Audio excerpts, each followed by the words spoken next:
इस दुनिया में कोई भी ऐसा व्यक्ति नहीं है जिसके पास समस्याएं ना हो, और ऐसा कोई समस्या नहीं है जिसका कोई समाधान ना हो। कुदरत ने दो ही रास्ते दे रखे हैं, देकर जाओ या तो छोड़ कर जाओ। अपने साथ ले जाने की कोई व्यवस्था नहीं है, लेकिन फिर भी मनुष्य समझता ही नहीं है। याद रखना, भगवान से कभी उम्मीद छोड़ना नहीं और दुनिया वालों से कभी उम्मीद रखना नहीं। उस प्रेम पर विश्वास मत करो जिसमें भगवान श्री कृष्ण भी हार गए। उस मित्रता पर गर्व करो जिसमें गरीब सुदामा भी जीत गए। परमात्मा सभी को एक ही मिट्टी से बनाता है, बस फर्क इतना है, कोई बाहर से खूबसूरत होता है तो कोई भीतर से। समय एक सा नहीं रहता है, आज दुख है तो कल सुख भी आएगा, और सुख के बाद दुख भी आना स्वाभाविक है। आपको पूरे धैर्य और श्री कृष्ण पर विश्वास के साथ अपना जीवन निर्वाह करना चाहिए। ये 5 चीजें अभी से छोड़ दीजिए।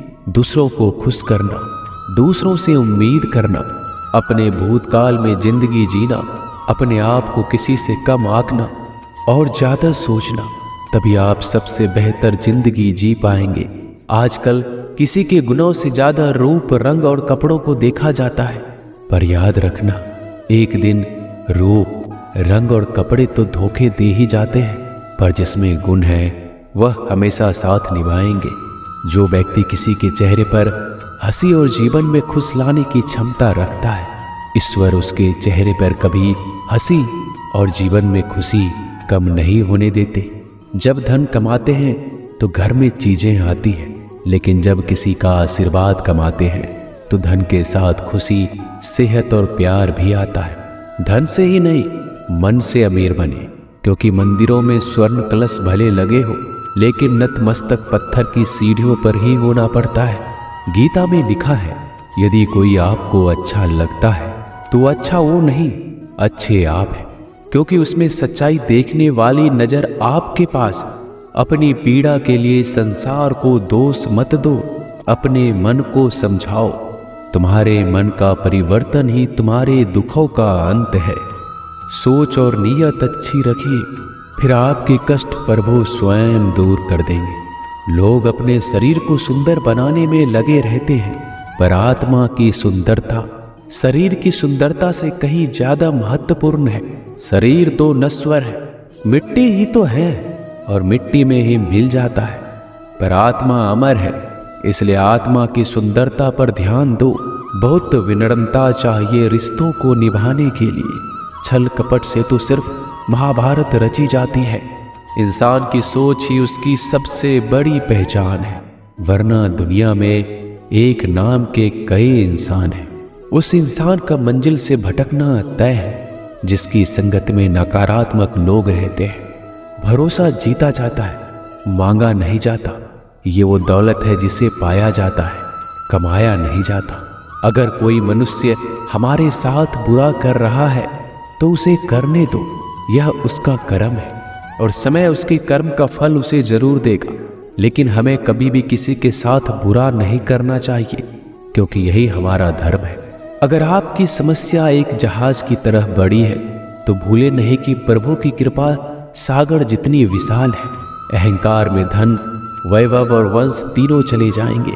विश्वास ना हो तो रावण, कौरव और कंस को देख लो। भोजन की कीमत भूख के समय होती है और भगवान की कीमत दुख के समय होती है। इसलिए अंधकार में छाया, बुढ़ापे में काया और अंतकाल में माया किसी का साथ नहीं देती।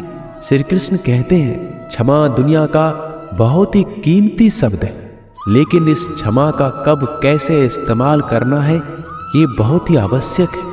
पहला, अगर आपसे कोई अपराध हो जाए तो तुरंत क्षमा मांगना चाहिए।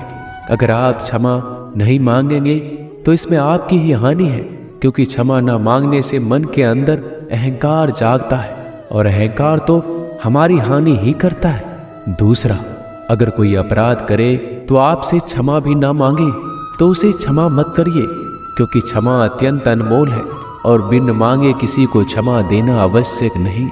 तीसरा, यदि कोई आपके साथ अपराध करे, अनुचित करे और बाद में क्षमा मांगे तो उसे क्षमा कर दीजिए। इससे आपके भीतर की करुणा जागेगी, प्रेम जागेगा और ये आपके लिए शुभ ही है। चौथा, अगर आप कोई अपराध कर दो तो क्षमा अवश्य मांगना, इससे आपको लाभ ही होगा, क्योंकि सामने वाले व्यक्ति आपको क्षमा करे या ना करे, आपके अंदर का अहंकार गिरता है और आपका मन अधिक निर्मल हो जाता है। श्री कृष्ण कहते हैं, जिसके साथ बात करने से ही खुशी दुगनी और दुख आधा हो जाए वो ही अपना है, बाकी तो बस दुनिया है। दुनिया के ये 4 स्थान जो कभी भरते नहीं, समुद्र, इच्छा का घड़ा, शमशान और मनुष्य का मन। कभी भी किसी भी रिश्ते का गलत इस्तेमाल मत करना, क्योंकि रिश्ते तो बहुत मिल जाएंगे पर जिंदगी में अच्छे लोग बार बार नहीं आएंगे। बिना कुंडली मिलाए आजीवन चलने वाला एक अद्भुत संबंध केवल मित्रता है।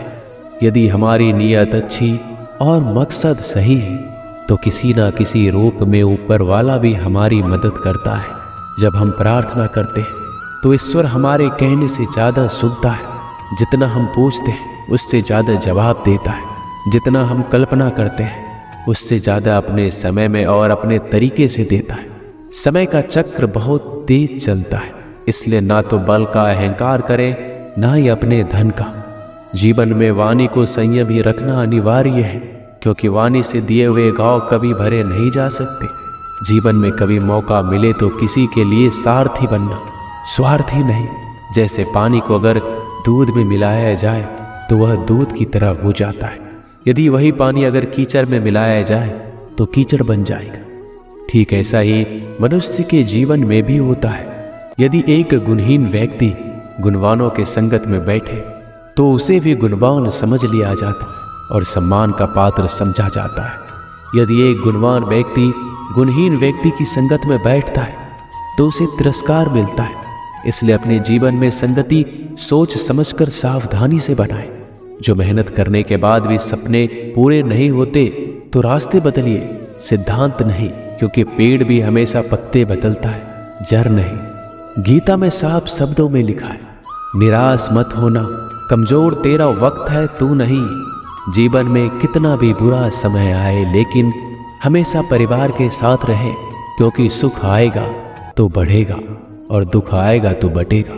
जब इच्छा की पूर्ति हो जाती है तो वो लोभ को जन्म देती है। जब तक वह संतुष्ट नहीं होता तो क्रोध जन्म होता है।